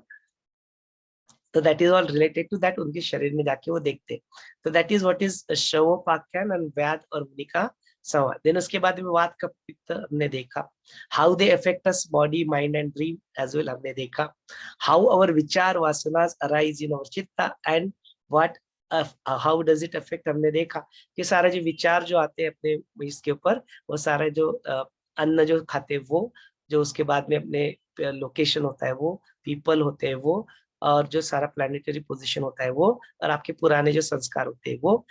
लेकिन बोलते इसके ज्यादा प्रभावित कौन होता है, बोलते हैं तुम सारे जो अभी पुट टुगेदर सारा जो होता है, तो दैट से सबसे ज्यादा प्रभावशाली यदि कोई है, बोलते हैं वो तुम्हारा चैतन्य, व्हाट यू आर, वो सबसे ज्यादा प्रभाव डालता है। इसलिए जब जब तुम वो समाधि लगाते हो तो अपने साथ हो लेते हो, चित्त को ट्रांसेंड करते हो, तो बोलते वो उस वक्त जो प्राण शक्ति, जो ऊर्जा, जो चैतन्य से तुम्हें मिलती है, जो ज्ञान मिलता है, जो प्रेम मिलता है, जो आनंद मिलता है, वो कई गुना ज्यादा होता है। इससे तो वो ज्यादा प्रभाव डालता है आपके चित्त के ऊपर भी, आपके शरीर के ऊपर भी, और it can translate into the others also, और दूसरों के ऊपर भी उसकी ऊर्जा का, उस ऑरा का प्रभाव आप पे वो डाल सकता है, कैपेबल होता है। तो वो एस्पेक्ट को भी याद रखें, that is the most important aspect, है ना। इसलिए डरने वरने की आवश्यकता नहीं है। Don't do anything puja out of डर। कई सारे लोग कहते हैं ना ज्योतिष शास्त्र में काल सर्प योग है, ये वो योग है, वो, उसमें जरूर कुछ तथ्य रहेगा, बट पूजा डर के करो। पूजा कोई डर के करने की बात है क्या? माने पूजा को आप समझे ही नहीं, हाँ? तो you are not really understood what puja is. कुछ होते हैं बोले कुछ यज्ञ करो, ऐसे करो, तो कुछ कुछ एस्पेक्ट्स है, ज्यादा मैं वर्णन में नहीं जाऊंगा, लेकिन डर के मत करो कुछ ना। नो योरसेल्फ ना, अपने आप के बारे में जानो, उसके साथ थोड़े रह के देखो, समाधि लगा के सारे डर आपके निकल जाएंगे, सारा आनंद भी प्राप्त हो जाएगा। जिस प्रेम के लिए इधर उधर भागते हो, भटकते हो, अपेक्षा करते हो कि किसी और से प्रेम मिले, बोले तुम ही प्रेम के स्वरूप हो, तो क्या फिर डिपेंडेंसी हट जाएगी कुछ, जो भी डिपेंडेंसी है, फिर तुम प्रेम देने लगोगे, बिकॉज तुम प्रेम के स्वरूप हो। तो तुमसे क्या झलकेगा? फिर आनंद, प्रेम, शांति, वही स्प्रेड होगा, वही झलकेगा। बोलते उसको याद रखना, उसको भूलना मत। फिर बाकी के सारे aspect is just out of curiosity, out of जिज्ञासा, हम लोग उसके बारे में जानते हैं, करते हैं। That is the another aspect of this. Then the all the three doshas उसके उद्रेक हो जाते, तो क्या हो जाता है, अमावस्या के रात्रि में आपको चंद्रोदय दिखना है, तो ये सारे अपने उसी के प्रभाव है। ऐसे उल्टी पुल्टी चीजें, माने पूरा अंधकार है और आपको चंद्र दिखाई दे रहा है, आपको दो दो सूर्य दिखाई दे रहे, दो दो चंद्र मतलब ऐसे चित्र विचित्र जो अनुभव आपको आते हैं, it is all because of such imbalance in your body. ऐसे वात कफा का जब उद्रेक हो जाता है, इम्बैलेंस हो जाता है, तो ऐसे चित्र विचित्र घटनाएं, जो वन ऑफ द घटना यहाँ पे बोली कि अमावस्या के दिन चंद्र कैसे दिखता है, तो बोलते काल्पनिक होता है, आंखें बंद रहती है, स्वप्न में देखने में क्या ऐसे दिखता है, मतलब क्यों दिखता है, उसके रीजन हमने यहाँ पे देखे। Then how the next body is create. Now let us understanding कि अपना जो मृत्यु जिसको हम लोग कहते हैं, वो असलियत में मृत्यु नहीं होता है, वो कलना होती है, वो ट्रांसफॉर्मेशन होता है। वो जो अपना जो चित्त जो है, वो चित्त क्या कर लेता है, नया शरीर धारण कर लेता है। तो ये सारी चीजों के पीछे क्या बोला गया, तो बोलते कर्म और देह, उसका रिलेशनशिप यहाँ पे डिस्कस हुआ है, काफी सुंदर वर्णन है बुक में। हाँ? तो बोलते क्या होता है कि अपने जो चित्त जो होता है, वो चित्त के ऊपर क्या होते हैं, प्रभाव पड़ते रहते हैं, अपने जो एक्शंस होते हैं उसकी। बोलते वो स्टोर कर लेता है फिर वहां पे, और वही तुम्हारे क्या बन जाते हैं, संस्कार बन जाते हैं, वही तुम्हारा कर्माशय बन जाता है। और बोलते देह होता है कि देह और चैतन्य, ये दोनों कर्मों के बंधन से मुक्त है, वहां पे कर्म कुछ नहीं है। कर्म होते किसके, तो बोलते चित्त के होते हैं, वो चित्त के ऊपर प्रभाव पड़ता रहता है, और वही उसके कर्म बन जाते हैं। चित्त के ऊपर प्रभाव पड़ना बंद, तुम्हारे कर्म करने बंद, एक्शंस और क्रियाएं फिर भी चल सकती है, वही निवृत्ति होती है। और इस एस्पेक्ट को हमने कभी कई बार डिटेल में वर्णन भी किया हुआ है। कुछ और भी प्रश्न रहेंगे तो जरूर उस स्पेसिफिक प्रश्न को लेंगे, लेकिन अभी फिलहाल के लिए इसकी डिटेल में वर्णन में जाने की आवश्यकता नहीं है, बिकॉज हमने उसको डिस्कस कर लिया है। देन बोलते ज्ञान से देह का बंध का नाश कैसे होता है, तो बोलते यही है कि अपने आप को तुम दृश्य से एसोसिएट कर लेते हो, अपने आप को देह वासना में जकड़ के रख लेते हो, अपने आप को देह मानने लगते हो, उससे मुक्त कैसे होगा, तो बोलते उससे मुक्त फिर ज्ञान से ही होता है ना। जब हम लोग ज्ञान में आते हैं तो बोलते वो तो पता लगता है उसके बारे में कि आई am not just this body, I am not just this दृश्य। दृश्य से जो हम लोग निवृत्त उसको करने के प्रयत्न करते हैं, बोलते वो ज्ञान से होता है। इसलिए जो ज्ञान से तुम्हारे देह का बंध का नाश यहाँ पे होता है, इस तरह से यहाँ पे कहते हैं। देन उसके बाद में होता है कि देह है तो कर्म है, कर्म है तो देह है, तो फिर मोक्ष कैसे मिलेगा?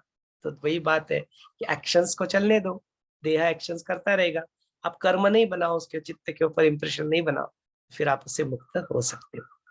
देन उसके बाद में यहाँ पे कुछ कृति है जो कार्यानुकूल संस्कार है, and how it is same as atma, ये प्रश्न यहाँ पे पूछा है।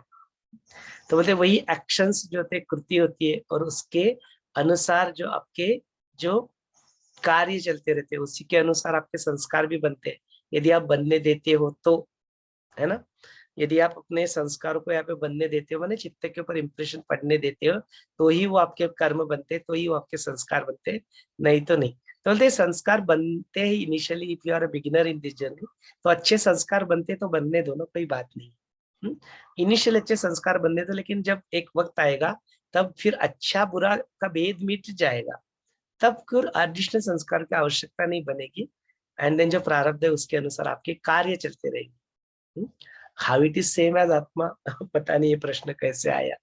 तो इसके परे है आत्मा, इन सारे जो एक्शंस या जो संस्कार या जो स्मृति है, जिसको हम लोग चित्त भी कहते हैं, उसके परे है, इज बियॉन्ड आत्मा। लेकिन एक कैसे होता है कि वो एक बोलते समय यहाँ पे ऐसे मेंशन किया गया है, कहते वो एक ही चैतन्य होता है, वो एक ही चैतन्य क्या करता है, वो बुद्धि के रूप में आ जाता है, और वो बुद्धि ही क्या करती है, ये अलग अलग फॉर्म ले लेती है। वो बुद्धि ही उस ईगो सेंस को कहते पिक्चर में वो बुद्धि होती है, वो तुम्हारे स्मृति को भी पिक्चर में आती है, वो बुद्धि होती है, तुम्हारे मन को भी पिक्चर में आती है, और वो बुद्धि होती है, जीव भाव धारण कर लेती है, प्राण धारण कर लेती है, मतलब एक ही चैतन्य। तो इसलिए उस रूप में यदि देखा जाए तो ये भी चैतन्य का ही स्वरूप है। इस तरह से हम लोग देखा जाए तो how it is same as atma, तो वो आत्मा का ही एक्सपांशन है, चैतन्य का ही एक्सपांशन है। काल्पनिक स्वरूप में तुम्हें स्थूल रूप लगता है, बट होता नहीं है, it's just energy at the end of the day. पुनर्जन्म क्या होता है? इट्स नॉट पुनर्जन्म, बट इट्स द सेम चित्ता which is just taking the new form, new body. There is no new janma that is happening. यदि यहाँ पे वशिष्ठ ने वो भी बात, जो मुनि जो है वो व्यास को ये भी बात बताते हैं कि यदि वो पुनर्जन्म यदि नया होता, तो फिर उसको फिर how does that new kid know, जो बच्चा जो होता है उसको माँ का स्तनपान करना ये कैसे उसको ज्ञात होता है? तो पूरा नया नहीं होता है, इट इज जस्ट बॉडी नहीं हो जाती है, चित्त के अंदर वो ज्ञान अभी भी है, तभी तो वो बच्चा अपने आप कोई भी species, how do they know ना, उनकी डीएनए में कई सारा जो ज्ञान होता है वो आ ही जाता है उनके पास ना? तो कुछ तो है बोलते वो जो रहता है उनके पास, बोलते it's not new creation, it is just changing the body ना। सो मृत्यु इज नॉट रियल मृत्यु, it is just a Kalna, just a transformation of one body to another body, that's it, your chitta is still there। ये सारे aspect है जो हमने यहाँ पे कवर की। प्रश्न जो थे वो अभी इस सत्र को अभी आपके हवाले करते हैं, अभी इसके ऊपर बहुत सारे प्रश्न उठ सकते हैं, यदि उठते हैं तो फिर उसको हम लोग चर्चा में ला सकते हैं। यदि आपको एडिशनल कुछ कंट्रीब्यूट करना है, you are welcome to do that also. So I have got one question regarding dreams. Yeah. Please go ahead. Yeah. So nowadays there are some dream therapy also, like what we saw according to your Vata Pitta Kapha, the dream keeps on changing. That's absolutely right, right? And the thoughts and everything keeps on there.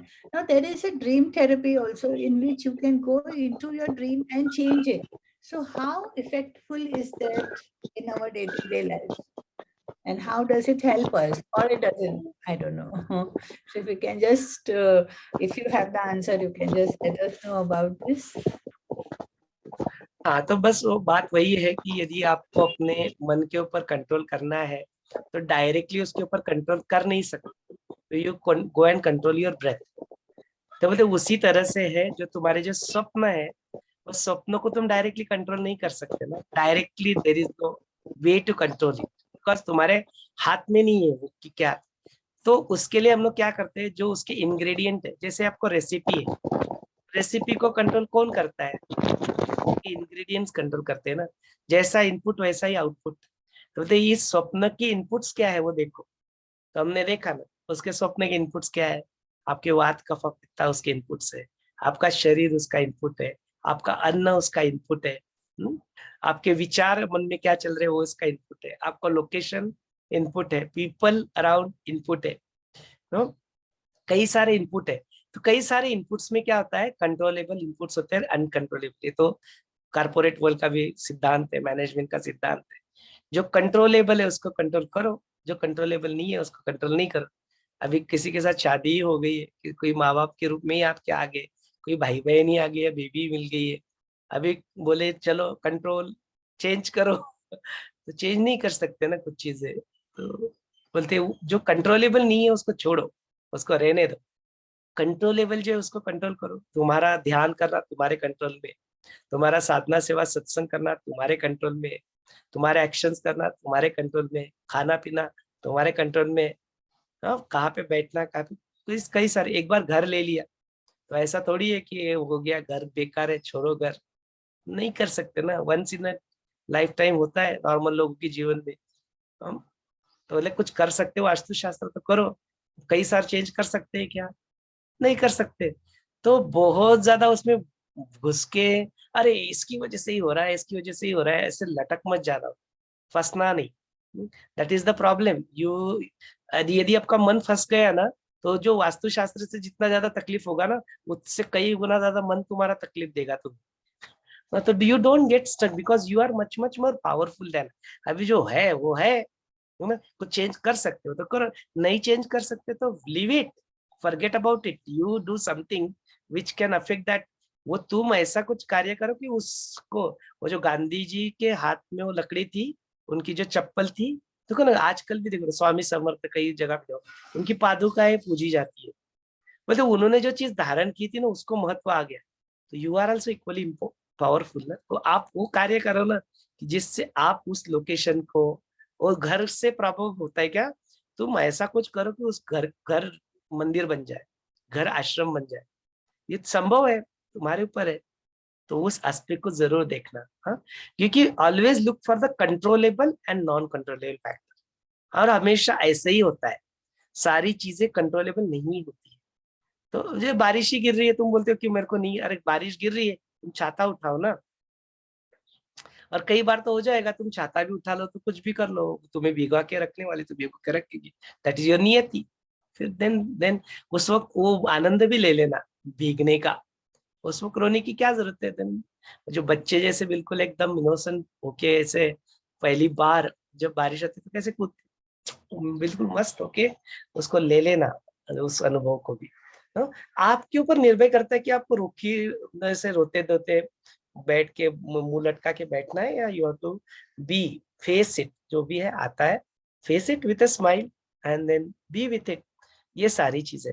तो ये स्वप्न के लिए भी यही चीज है कि इनपुट क्या है उसको कंट्रोल करो, स्वप्न को और बहुत ज्यादा इंपॉर्टेंस नहीं दो। ऐसे भी बोलते गुरुदेव, तो बोलते ये तो रियलिटी जो देख रहे हो वो भी मेरे लिए स्वप्न है, तो और ज्यादा स्वप्न में घुस के और ज्यादा मैं क्या देखूं। तो बोलते वो तो मेरे को आई जस्ट, जैसे ही मेरी सजगता में आ जाता है वैसे तो मैं ये जो तुमको दिखता है सत्य है वो भी मेरे लिए असत्य ही बन जाता है, वो भी ड्रीम ही बन जाता है।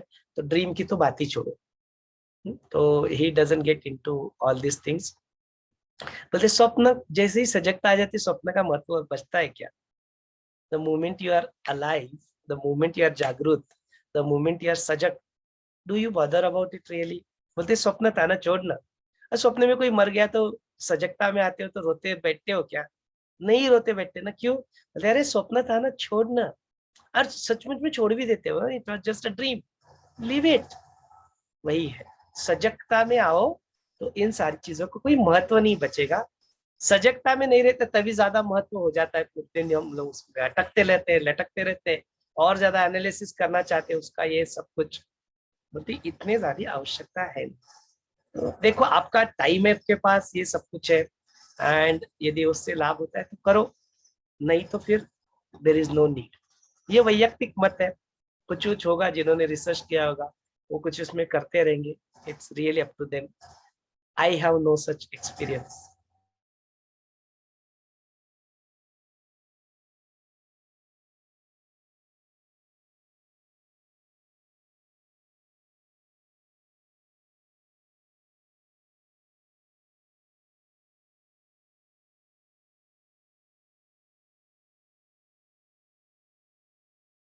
चलिए और कुछ प्रश्न है तो जरूर यहाँ पे प्रस्तुत कर सकते हैं, और if you'd like to contribute वो भी कर सकते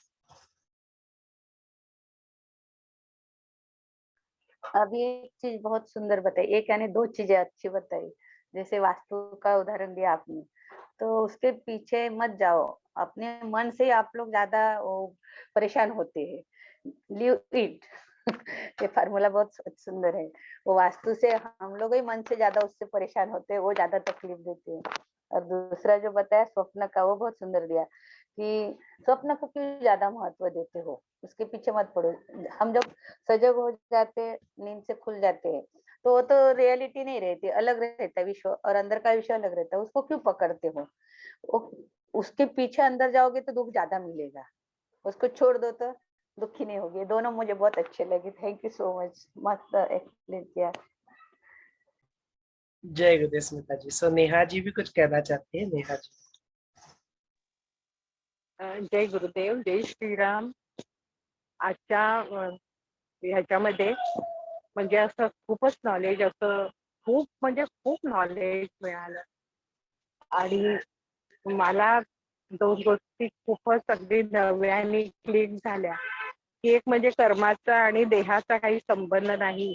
तुम्ही म्हणालात ना तेव्हा ते मला आश्चर्य वाटलं. असं कसं? मग मी विचार केला आणि मग कळलं की हो, देह तर मनानेच निर्माण केलेला आहे.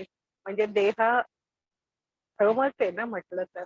आणि मुळात मन सुद्धा नाहीच आहे ना, पण तरी मनाने निर्माण केलाय. म्हणजे कर्माचा आणि देहाचा काही संबंध नाहीये. आपली कर्म पूर्ण करण्यासाठी मनच त्याला पाहिजे तसा देह कदाचित आधी व्हिज्युअलाइज करत असेल जन्म घेण्याच्या पूर्वी, आणि मग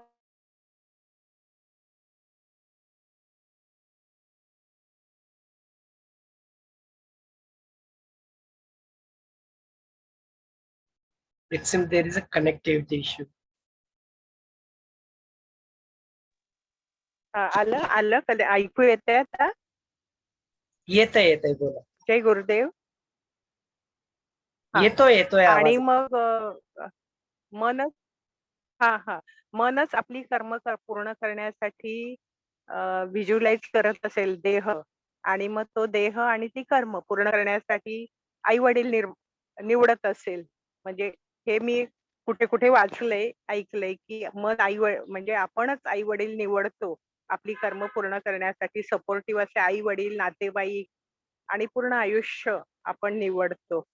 आजूबाजूची माणसं निवडतो, असं मी आधी वाचले दुसरीकडे कुठे कुठे. आणि मग मनच ते आई वडील निवडत असेल. गुरुजी पण म्हणतात ना की एखाद्या मुलाला अमुक एका आई वडिलांकडनं जन्म घ्यायचा असेल तर त्याच्यासाठी ते आई वडील लग्न करतात, आणि त्याच्यानंतर तो पर्पज त्यांचा संपतो. मग ते वेगळे पण होऊ शकतात किती वेळा. हे सगळं मला आज अगदी छान म्हणजे समजलं. असं एवढे दिवस वाचलं होतं, पण आज ते असं समजल्यासारखं झालं. तर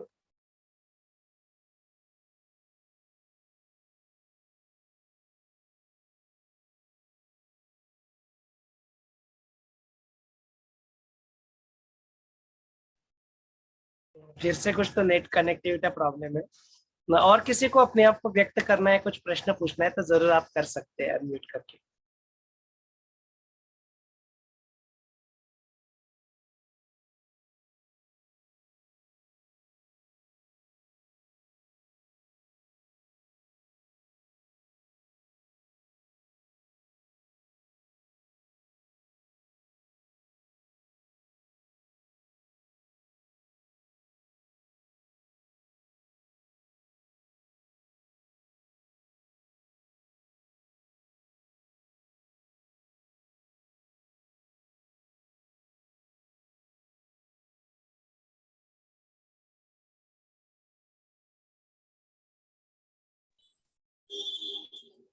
यस, जय गुरुदेव.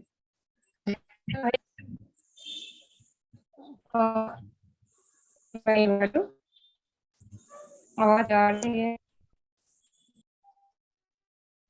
हाँ प्रतिमा जी, आवाज आ रही है, बोलिए।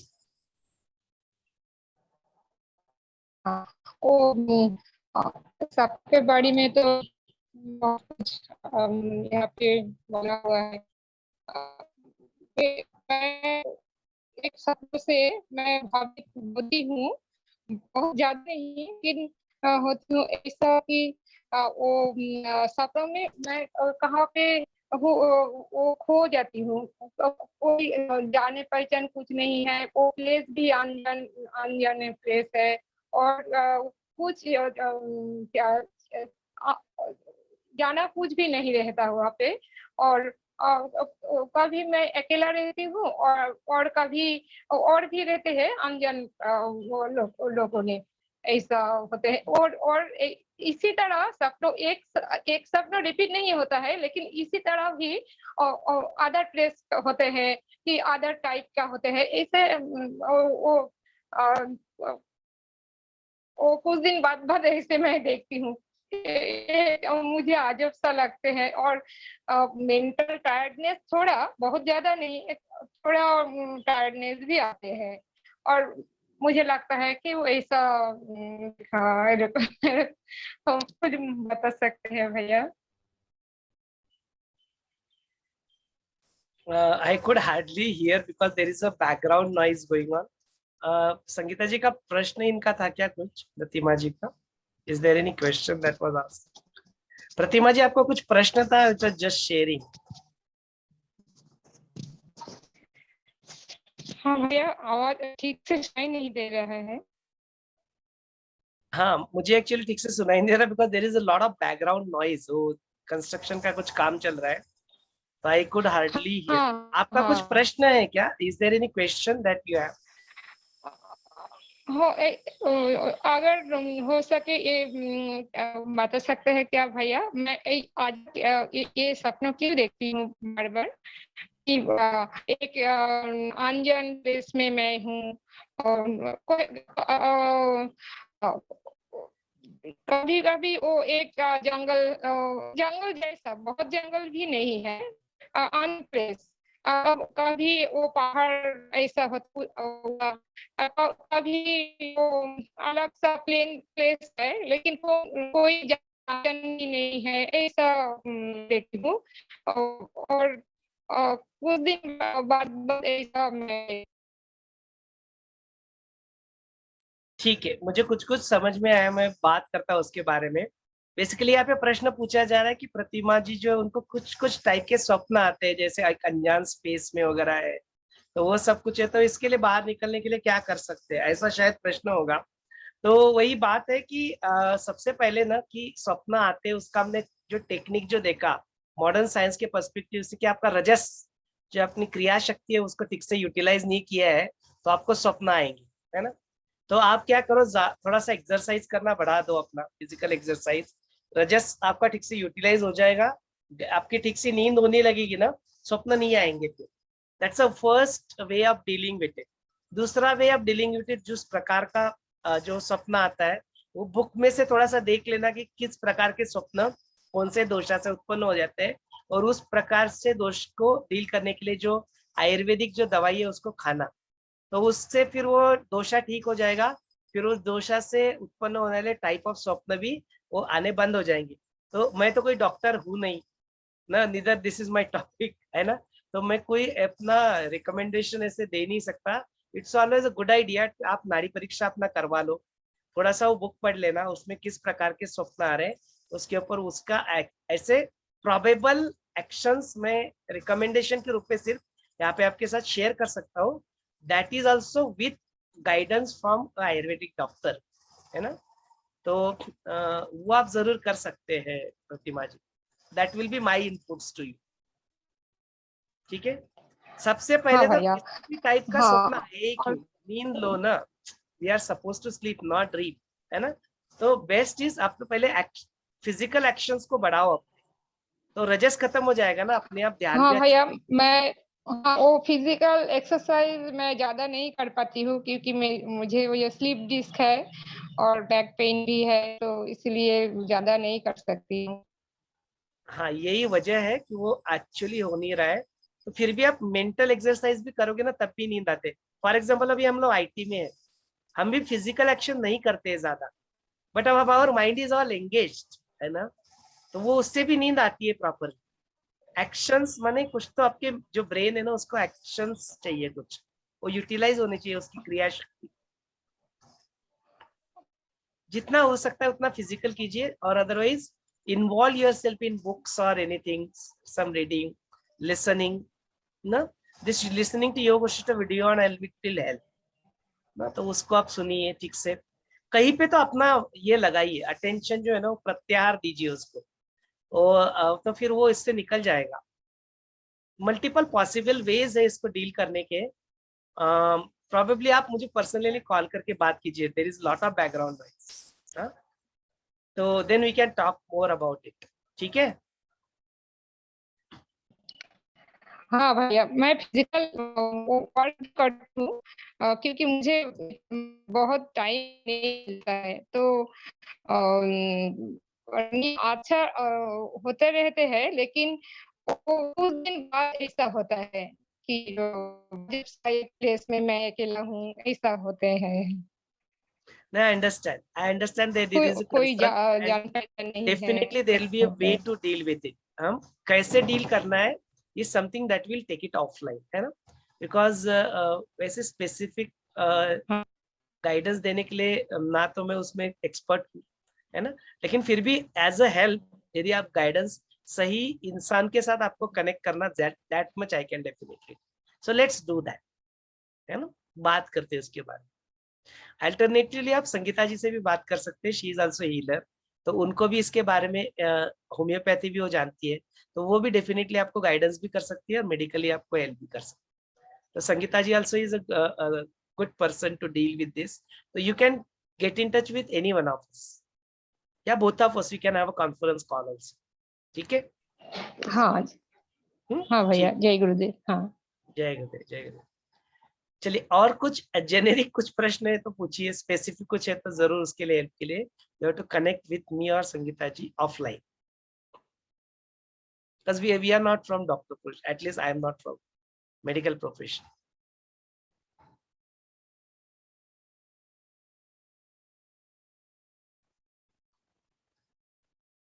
Anything else to be discussed, you want to contribute, कुछ है तो आप जरूर कर सकते हैं, यदि नहीं तो फिर हम लोग आज के सत्र पे आपके रोक लेंगे।